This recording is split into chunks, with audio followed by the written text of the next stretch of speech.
This article and video is going to cover NeuML's 2025 year in review. We're going to recap 2025 and look ahead to 2026. If you haven't heard of NeuML before, NeuML is a company behind TxtAI. In 2025, NeuML continued to deliver AI functionality both in open source and with paid consultant efforts. This video is going to recap the progress made in 2025 and look ahead to 2026. TxtAI is an all-in-one AI framework for semantic search, LLM orchestration, and language model workflows. This is a foundational piece of software that all of our work stands on. Let's look at the highlights of TxtAI in 2025. This first graph is showing you the star history for TxtAI. You can see from the beginning back in 2020, all through now up until the end of 2025.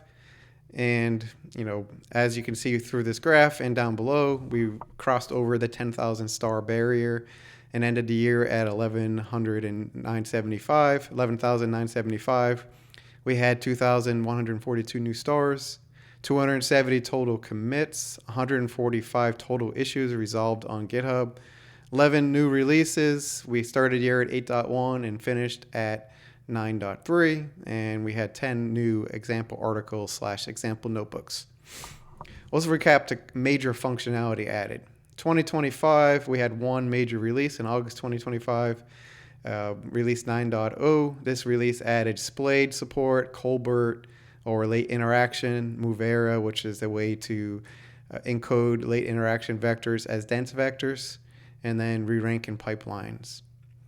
Just looking through the major functionality, and this is only covering what was added in 9.0. There was a lot of different minor releases with great functionality as well, but here to keep it quick, we'll just cover the big ones added in 9.0. Now, as mentioned, there's splayed, Colbert, Movera, RAG with any function. So instead of it just being tied to vector search, allowing you to do a SQL query or a web query or any function, you pass it to the RAG pipeline and it will, create the context for you and then pass that to the LLM. Small agents migrating from the old transformer agents framework. Graph vector search. Before this, the only way you were really able to use a graph was through cipher queries and traversals and key value or field queries. But now you can do a similar clause where it will go in and actually run vector search behind the scenes, find relevant nodes, and then allow you to do a graph reg query, which could be very powerful. Improved chunking. We added support for the chunky library, which adds all sorts of great chunking like late chunking and semantic chunking, but also more simplistic chunking, just as a page, chunk by page or chunk by section. A lot of articles are able to be text extracted down to markdown, and we can utilize that markdown for chunking, which could be very powerful. This one I'm pretty proud of and didn't really get a lot of traction yet. Hopefully in 2026 you get more. The concept of the GGUF vector store, which is the format used by Llama CPP. And this allows you to store your vectors in a GGUF file, and then you could have a model paired with it. The dream here would be is you could have RAG in a file, and we provide all the vectors. We have the model, and then somehow connect the model and those vectors that are right in the GGUF file, and ground them in data. This is the first start of that. Just like with micro models a few years ago, I don't really have the answers of the how on to do that, but I feel like that this is something that could be possible. I just need to get there. Observability, being able to monitor what's happening in a TxtAI process. Added support for MLflow, and there's a separate library that were added to support this. Embeddings index checkpoints. Let's say you have a job that runs 6-7 hours, very large, long running indexing job, and it crashes after 5. You don't want to have to rerun that. So just like a long model for training, you can also checkpoint your index so that you don't have to re-vectorize all of your data if you've went through a long process. OpenAI compatible API. I think this is something that's was really interesting to work on and interesting to add. So right now, TxtAI has a server, and you can connect to its API, and there's supported clients in Python, Rust, JavaScript, Java, Go.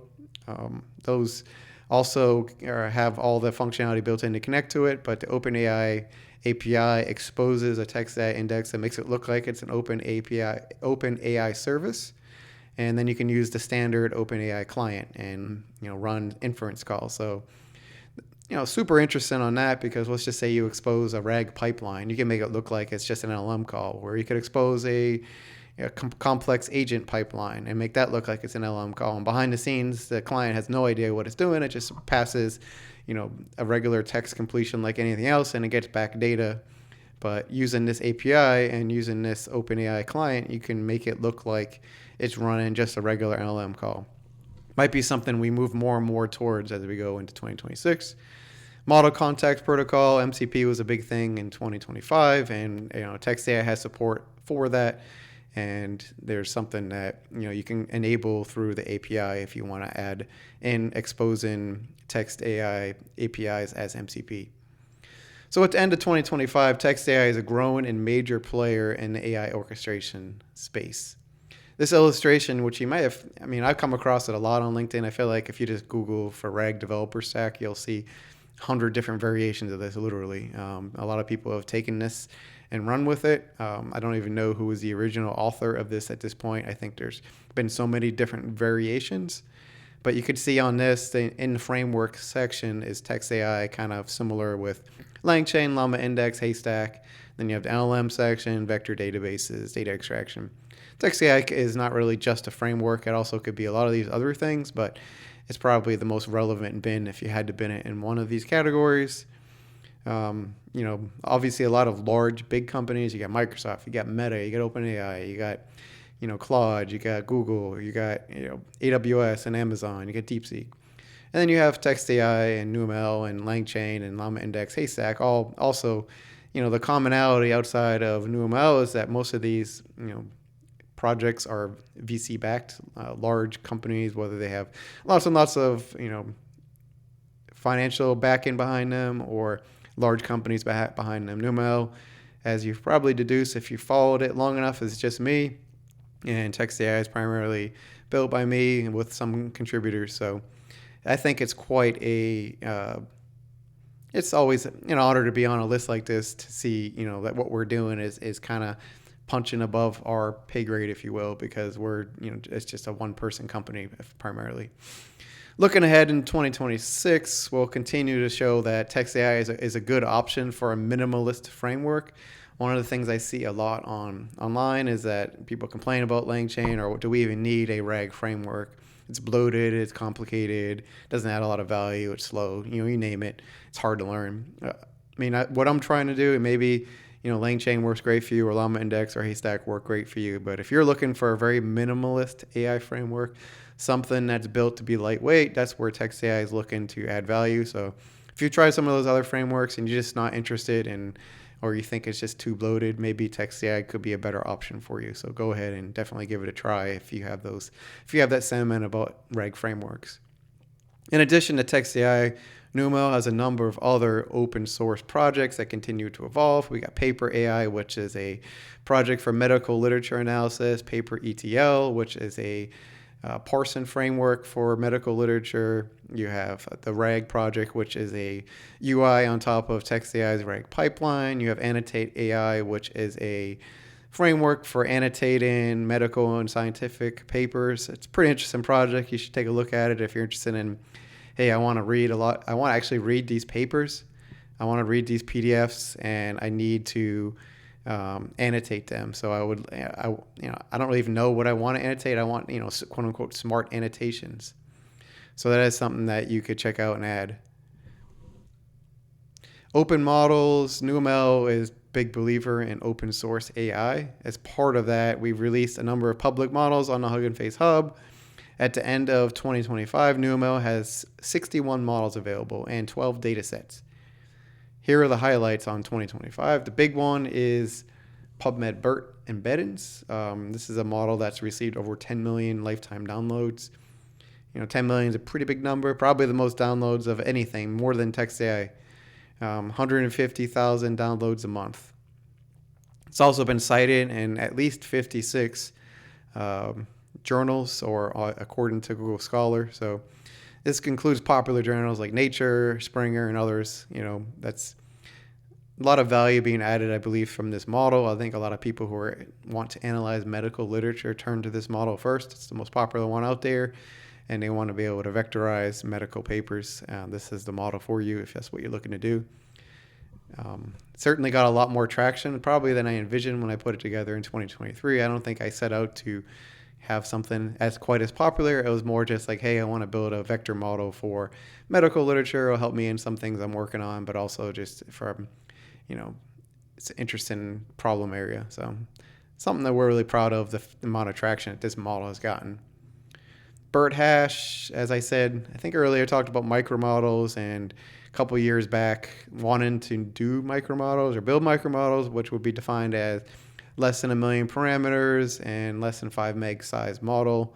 And back in 2023, just like with GGALF Vector Store, didn't have the answers of how to do micromodels. I knew how to train a small model, but the scores were not good and really didn't add a ton of value. I could train it from scratch and didn't really do anything. But as time went on, I learned different things. I got better at certain things, better at distillation, and realized, a pretty good formula for being able to drastically reduce a model size down.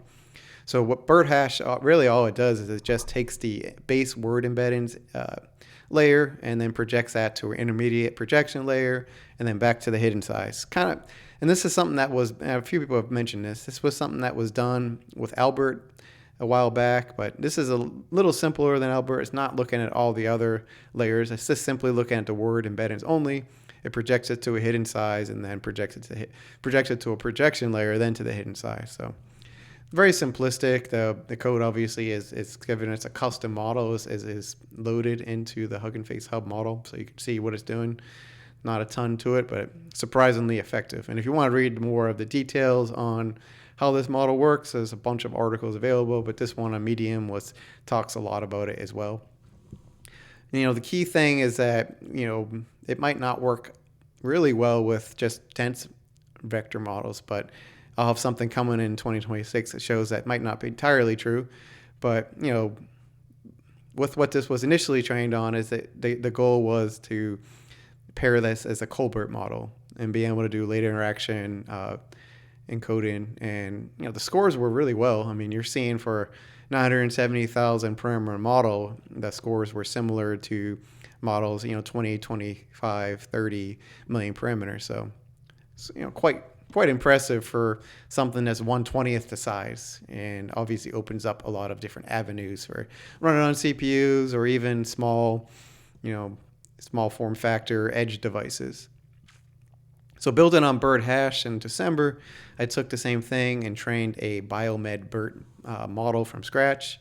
So this was taking all of the PubMed abstracts and doing a base language model using mask language modeling, and then training a couple different fine tunes on top of it for Colbert and just dense embeddings. And this article here talks about this model encoding the world's medical knowledge into 970K. One thing that was a little surprising is I was expecting the Colbert model to be just like the previous case, and this BERT hash nano embeddings model did really well. If you're just looking for a really small but effective dense vector model for medical literature, this nano embeddings model is really powerful. And I'm working on something right now that I'll next few weeks probably release, is going to be just going back to BERT hash itself and applying some of these same techniques to potentially just a regular dense embeddings model, and maybe pairing that with a re-ranking pipeline to show how 1 to 2 micromodels working in tandem can really get some really impressive scores on MTEB and BEAR. And I'm not saying it's going to be state-of-the-art scores, but I'm talking about, we're working in the realm of 970,000 parameters. I mean, you can't expect the world out of it, but you're talking about something that's as good as, the more common all-mini LM model. I mean, that's, quite striking, and works at 128 dimensions. And think about all the savings you can get from storage to computation. So if there's a micro model that's 1 million parameters or less than 1 million parameters, and you can use it as an edge device, or say you want to store a couple thousand documents, and it's good enough for vector search on smaller resource constrained environments. It's a lot of things you can do that we're not really able to do right now. So more will come on that in 2026. Also, a couple of other models, text to speech, static vectorization, language identification, all available on Hugging Face page for NeuML. So this covers kind of, breaking point. This was all the open work we did in 2025, open models, um, obviously open source with TxtAI, all the different projects we have available. And this kind of, leads us into the consultant services part of the conversation. This is a snapshot of our page. NeuML is, applying machine learning to solve everyday problems. And, these are all the different, services that NeuML, the company, can provide. Obviously build agents, RAG, retrieval augmented generation, generative AI, LM orchestration, as you've deduced, a lot of medical literature analysis. So, I've worked with companies in the medical space, being able to help them go through medical literature, custom models, whether it's a fine-tuned LM or fine-tuned vector model. Some people have had an interest in just talking to me from an AI standpoint. So advisory, I've done engagements like that, just on an hourly basis, talk to me about this, that, or the other, or potentially something that is in your, custom to your particular space. Proposals, being able to, let's say you're in a space where you have to bid on work, which is a lot of the world, you offer something and you want to bid on work. This might be something where I could talk to you to help with making your proposals more, a little bit smarter from the AI space, more relevant, or, grounded in reality, or being able to give you what, the right angle is in the current landscape. So that might be a good growth area of something that could help you with winning more work. Development support, this is just more standard. Hey, I've tried, I'm a vibe coder, or I've hired some developers and they're using TxtAI and maybe they're struggling with something, or they want some help or advisory support or things like that. I've helped with that. And I've also just, done projects from scratch. Maybe you don't have a development team, or you're a small company and you are looking to try TxtAI, and having me to help you do that would be beneficial. So those are all the different ways that people have engaged with NeuML and myself. And while I don't talk a ton about these engagements, I keep them private. It is the primary revenue stream for NeuML, so it's important, given that we're looking to make our open source work as part of a company, and it's not just a kind of on the side hobby type of thing. A lot of people ask, and some people look at NeuML and they're like, pretty big company. No, it's just me. Super important work, maybe not interested in working with me. Not true. I'm looking to, apply machine learning and solve everyday problems. So one of the biggest misconceptions is that maybe don't think I wouldn't be interested in your project.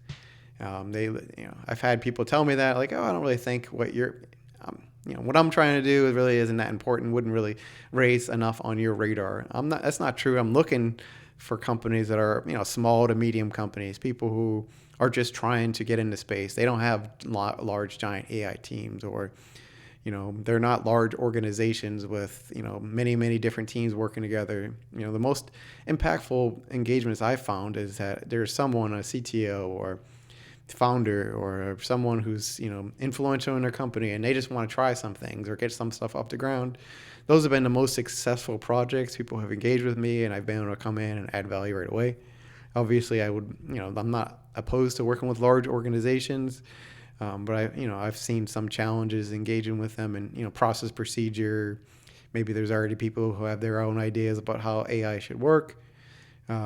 So, summing it up, ideal customer would be, someone who is looking to get into space, doesn't have a ton of resources from a human capital standpoint to dedicate, or maybe they do, but they don't really have the expertise in some of the AI space, and they want someone who's been on, looking at it from a different angle to come and help them out. So I'm looking to solve real world problems. So if you have something and you think maybe I wouldn't be interested, don't assume that. Let's have a conversation. And, while subject matter expertise is in medical space, you'll see that, there's other ways that what I've done can be applied. Obviously, TxtAI has nothing to do with medical literature. Paper AI does, TxtAI does not.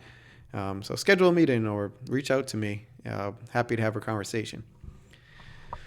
All right, so that covered open source, and now we've covered the consultant effort. So let's give ourselves a progress reports, if you will, on 2025. We've covered a lot of information, and let's see how we think we stacked up against what we set out to do. These goals below are what was in NeuML's 2024 year in review article. The first one was surpassing 10,000 stars on GitHub for TxtAI. Mission accomplished. We ended the year a little under 12,000 stars. It wasn't a super ambitious goal, given that at the end of 2024, NeuML had in the 9,000. So I wasn't asking anything outlandish here. It was going to happen regardless of what I did. It was still important to recognize that, and to it's not easy to have a project reach 10,000 stars. There's a lot of work that goes into it. You're talking about a project that takes a lot of time, energy, effort. You might build something that's open source and people have no idea what it does, how it works, where to find you. And, it's something that you have to spend more time than you think just to get noticed. People spend a lot of time building and then not really finding out that you put it on GitHub and no one even notices you exist. And it's frustrating because a lot of great ideas that are buried on GitHub that no one's ever going to notice. Probably some great projects that have 1 or 10 or 100 stars. It's not the end all be all, but it still matters that you're able to break through all the noise, especially in the world that is 2025 and 2026, all the social media noise, and actually be noticed and recognized. So it was important to pile that up and stack that up into a goal and to recognize that as an accomplishment. NeuML is a leading voice in the AI community, being a vocal leader in the AI community and a trusted voice. We'll give ourselves a 4 out of 5, and I didn't even mention, obviously gave myself a 5 out of 5 on TxtAI 10,000, given we reached it. But going back to NeuML as a leading voice, 4 out of 5. I'm trying to be a voice of reason. You go on LinkedIn, I get frustrated. I don't know if you do. I get frustrated looking at some of the posts talking about I keep using the word outlandish, but a lot of things that are put out there that are not really realistic about what people are saying.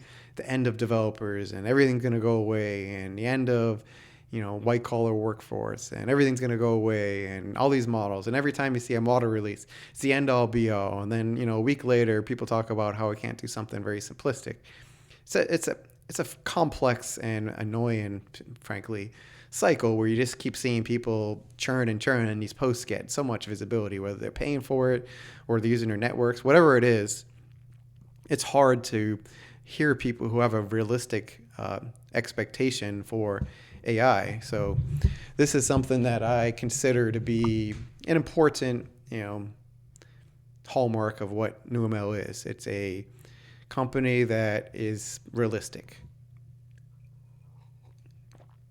We've built a vibrant community of followers on LinkedIn, on X, on Facebook, and more recently Reddit. In late 2025, Reddit experienced a large surge in activity. I'm not exactly certain why, and I'm not saying we grew to a million members by any stretch of the imagination, but it was 100 and now it's 1,000. So looking at where we stand as of late 2025, you got LinkedIn, 5,000 followers, relatively small, but not unsubstantial. On Twitter, we got 700 followers. Facebook is even smaller, 300. One of the things is that I don't care where I find people. I'll go to all these networks. So I have to, you name, maybe I need a Blue Sky account. I don't know. You name your social media network, I'll go there, I'll engage, I'll post, I'll try to be, add value. I'm not going to say things that are outlandish. I'm going to be realistic, I'm going to be measured, and that means I only get 1 like or 2 likes or 10 likes. I don't really particularly care because I'm going to be true to who I am and what I want NeuML to be about. I'm not just going to follow, the latest trends just to get some attention. You're going to hear the same thing from me. You're going to hear a measured, realistic voice that, it's going to evolve. I'm going to grow and I'm going to change my viewpoints as relevant, but I'm not just going to be chasing likes.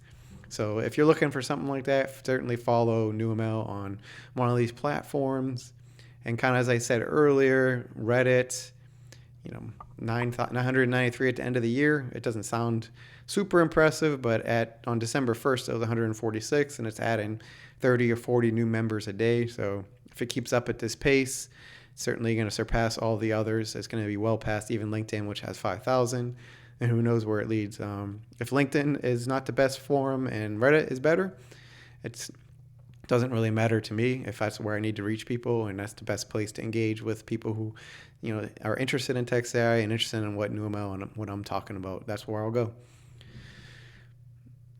Overall the engagement has been great. The only reason it was a 4 and not a 5 is we didn't do any in-person conferences. We did do some speaking engagements with universities, a couple graduate programs, and I'm interested in doing those. Those are easy because we can just do Zoom or Google Meet, and I can, hook into your class and give them some insights into what I do. If you think that would be valuable for your students, certainly reach out. I'm happy to do so, whether it's, talk about TxtAI, talk about AI, talk about being an open source developer. That might be of particular interest to a lot of people because I know before I got in the world of open source, it always seemed like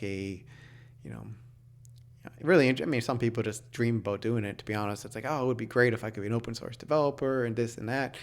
And it's like anything, grass isn't greener on the other side. Being an open source developer is great and it has its advantages, but it's not perfect. And like everything else, I'll tell you how it is. I'll tell you the good, the bad, the ugly. Going on to the next goal, monetization of our place in the AI space. I'm going to give a 3 out of 5. While, I don't share who I work with or what exactly I'm doing, publicly, I will say, kind of on the right track. It's been more of a focus the last 2 years to kind of take what I've built with the open source space and try to apply that in the commercial sector more and monetize that work. It's, notoriously difficult. Notorious is a good word. Notoriously difficult to translate open source work into paid efforts. There's plenty of projects that have 100,000 stars that no one's ever going to pay for. People like it and they'll use it, but then they're like, hey, I'm not paying for that. And that's just part of the culture of many things now, where people expect a lot of things to be done for free for whatever reason, which is fine. I embrace open source. I believe a lot in it. I think people should have access to able to see how their software works. But I also think there's a space to say, well, if you're changing someone's priority to work on your problem, then that goes into the paid realm. So someone comes, even with TxtAI, if you come and you add an issue, I may or may not do it, but I'm under no obligation to fix anything or do anything with TxtAI. That's something, as an open source developer, and I think it's a misconception. A lot of people think like, outside of a serious security issue, but if someone wants something, either you put it in a PR, or if you want to change the priorities of someone who's an open source developer, obviously that goes into the paid realm. And I think most people understand that, especially if you work at a large company. So, it's good to be fair. If you're using something like TxtAI or a very popular open source project, whatever it happens to be, and you want to control the direction of it, that becomes going into the paid realm. So it is hard, and it's something, and certainly I haven't had it a ton easier than others, but I do think that I'm on the right path with these consultant projects. I think that this has added a good dimension to TxtAI or to NeuML. The current focus on consultant work has certainly added value, but there's also been this TxtAI.cloud form that I've put out there, and something I've been mulling, the idea of a hosted TxtAI, and it's been over 300 submissions of interest there over the last couple of years now at this point. And 2026 definitely need to figure out, well, what do I want that to be, and how could that potentially help people? And I think there is interest there, people who just don't want to host their own version of TxtAI for whatever reason, and would love it if they could just somehow run something and get results back using TxtAI. Another big growth area is custom models. Fine-tune specific business needs. Obviously I'm going to generate models I see fit, whether it's BERT hash or even biomed BERT, but there's a lot of spaces I don't understand, very highly technical spaces that, off-the-shelf models just aren't going to understand the language. And this is where you get in the realm of needing to potentially fine-tune or even train something from scratch. Those are the types of efforts that, you need the right person to do that. I've heard of people maybe vibe coding something like this, but I don't think that training a model is still in the realm of 2025, 2026. I think it's still a little bit of an art more than it is a science. And when you realize the right mix of data, the right mix of, loss functions and other things. It does take, to get the best results, I do think it takes some human expertise there. So rolling this all up, talked a lot, and this video is definitely even longer than reading the article. I've talked a lot. I'm up at 12 out of 15 for a score for 2025, which averages it to a 4 out of 5. I think that NeuML is a lot to be proud of. Looking back to 2020 when I started, and I created TxtAI, 1 star, 5 stars, 10 stars. I didn't know how many stars this thing was going to have. I didn't know how many people would actually reach it. I mean, could have easily been a project that no one noticed. And, it doesn't mean that it's it's better because it was noticed, or it's worse because it wasn't noticed. It's just, there's some element of luck. And I feel fortunate that I was able to, be noticed, and people are using the project, and it's helping people do real work. There's a whole, as much as I do know about TxtAI, there's this whole underlayer, call it an iceberg, of people who are using it that I never will know about, that install it, pip install, and don't even know NeuML as a company, don't even know that I built it. It's just a project. They pip install it. They play around with it a little bit. It solves some problem, and they move on and not really understand the story behind it, which is fine. Not everyone's going to understand it. There's plenty of open source libraries that I use, and I don't know who developed it, and I don't know who built it, and I don't know if it's corporate backed or if it's built by someone on their spare time. I mean, that's just the space of open source, and you have to embrace that if you're going to be doing it. And that's something I have embraced. I think I've been a pretty, big supporter of open source and open model, and something that I'm really proud of. It's a journey that, to date has been really rewarding, and I'm looking forward to seeing where 2026 and beyond takes it. So bringing to that playbook for 2026, we'll set the goals of, just like you did last year, what do we want to do in the upcoming year? And I'll have another one of these videos at the end of 2026, 2027, talking about this is what we did, and this is where we did well, and this is where we didn't. Monetization of our place in AI space. I don't like duplicating goals, but if NeuML is going to be a company and it's not going to be a hobby project or a side project, then the open source work that I'm doing and we're doing needs to roll into some sort of connected revenue stream. And I think that has become, consultant and, doing custom projects for people, potentially more work into looking at TxtAI.cloud. I think one big thing is the consultant engagements to date have been more long lasting, and not forever, but a couple projects over the course of a year, over the course of a couple years.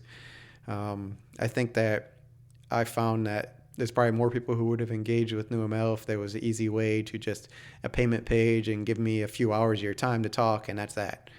So that's something I'll certainly try to make easier in 2026. Not all engagements need to be, forever. It could just be, talk to me for a little bit, and then it solves a particular challenge, and you move on, I move on. It doesn't have to be these long-standing engagements, but I do consider that a positive. If people want to continue working with me, it means they're happy.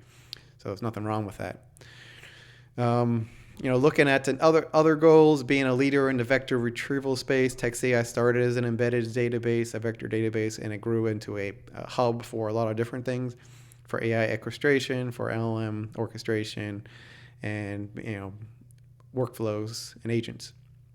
That doesn't mean that we should ignore the fact that, I have a lot of expertise in vector retrieval. I've done a lot of work in that, and I think it's an overlooked part of the stack. And if we talk about retrieval augmented generation and the R part, if you don't have good retrieval, it's garbage in, garbage out. So I think that we need to do a better job with NeuML in general of being a leader in that space and not trying to spread myself and the company too thin to try to do end all be all for everything. I think, vector search, RAG, agents, and being able to connect data to LLMs is a good place to be, and being able to build, custom models. And I think I've shown that with BERT that could be applied to a lot of different business areas.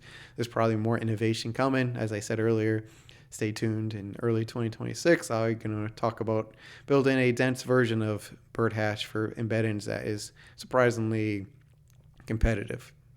Publishing papers with our work. I do how many articles can I write? There's a lot of articles out there, example notebooks, you name it. There's a lot of work where you can find it.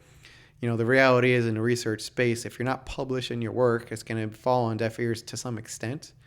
So I do think that, there could be a paper on TxtAI, BirdHash could be a paper, GraphRag back when I created it, before there was even a GraphRag concept, something I could have published talking about connecting, using vector similarity to automatically build graphs. These are all examples of papers that could have been written. I do think that there should be a TxtAI paper on archive, the bare minimum, and I even used an LLM to generate one. It was surprisingly good. I just asked it to generate it and output into LaTeX, and it created a pretty good paper. It would take a little bit of work to build on that and, add citations and references. But, if you click on this link here, next to the smiley face, you'll see, surprisingly decent paper, probably using language that maybe I wouldn't necessarily use myself, as LLMs often do. They talk about everything being the world's greatest, and I do, when you look at that paper, it is interesting. Obviously it's going to put the most positive spin on whatever I'm writing, which I have no issue with. I think that I could probably tweak that paper and publish it, and I should consider that. Whether it's created from scratch, use what was generated, there's no harm in using LLMs to help you write. Everyone's doing it, so certainly making an emphasis to publish our work, whether that means I end up making it into a conference. Maybe I publish on archive and it goes into a preprint and I submit it and I can speak at a conference. That would feed back into what I was talking about earlier about the 4 out of 5 for being a respected voice in the space. Obviously, if you're speaking at conferences and you're engaging with people in the real world, it's much better than just being a blog post. So certainly something I want to make sure I focus on in 2026.